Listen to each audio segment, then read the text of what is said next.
Axı niyə biz söz oyunu oynayırıq?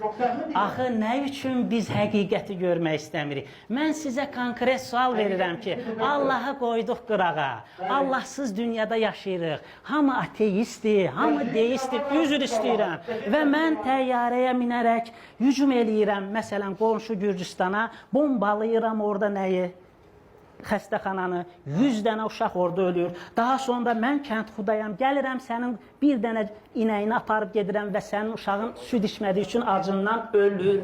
Və mən sual verirəm, ateizmin hökm sürdüyü Allahı qoyaq qırağa, hər şeyin təkamüllə, bioloji olaraq yarandığı bu cəmiyyətdə kimdir günahkar? Günah və yaxud ədalət haqqında deyildir.